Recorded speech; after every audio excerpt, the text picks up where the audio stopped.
kalagayan ng nanay ko ngayon guys. Ayan, nagte-therapy siya ngayon guys, kasi guys yung paa niya is nagkaroon ng manas guys, kaya ganyan. Nagbabike siya. Binili ng kapatid ko guys para ma-exercise yung kanyang mga binti guys. Hindi na siya guys ngayon nakakalakad guys, is inaalalayan lang siya pagtatayo, yung pakakainin mo siya. Yung kamay niya guys is sobrang naapektuhan din, saka yung kanyang paa hindi niya maihakbang yan guys, kaya ganyan guys, tinetherapy namin yung mga binti. Ewan ko lang guys kung okay sa kanya yung pag-therapy na ganyan.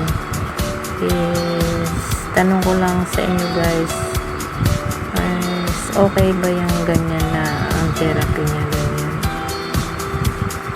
Yan kasi yung alam ko guys na parang okay sa kanya yan, para ma-exercise yung mga tuhod niya guys, kasi is nawalan siya ng pakiramdam yung mga tuhod guys, is para siya naglalambot. Is kasi guys na mild stroke siya, is second time na ano siya, nag high blood ulit, nag mild stroke. Kaya ngayon, yan na siya guys ngayon.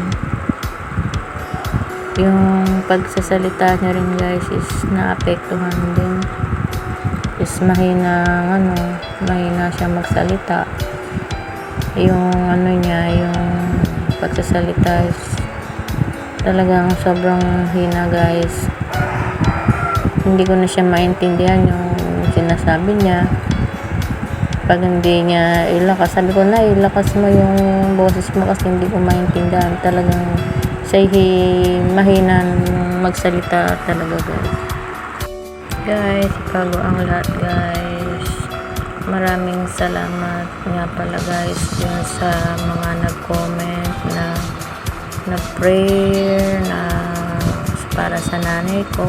Maraming salamat guys sa mga nakapanood, sa mga subscriber. Maraming salamat guys. At sa team ko guys, maraming salamat sa mga pray nyo guys para sa nanay ko. At guys, kung di ko man nasagot yung mga comment nyo guys, pasensya na kasi guys is sobrang busy kasi guys mag-alaga sa nanay, nag-aalaga, kaya medyo busy, kaya hindi ko minsan nasasagot yung mga comment nyo guys.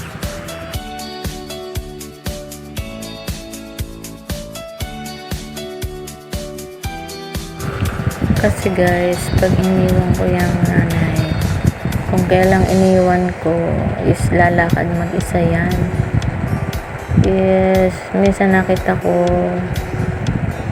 na buwal na yan, kaya yan tuhod niyan may gasgas na yan, pinipilit niyan tumayo. Sabi ko wag ka nang tumayo kasi hindi mo kayang tumayo.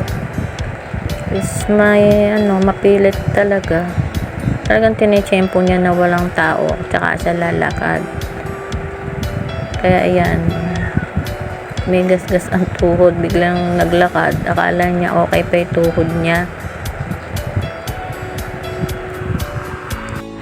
Kasi guys, ayaw niya ng walang ginagawa guys. Kakita-kita ko meron siyang hawak na walis, magwawalis daw siya. Sabi ko na, huwag ka na magwalis, yung mga bata na lang ang magwawalis. Ayaw niya mapilit guys, kaya sa tigas ang ulo ng lola, ayan, nadapa tuloy.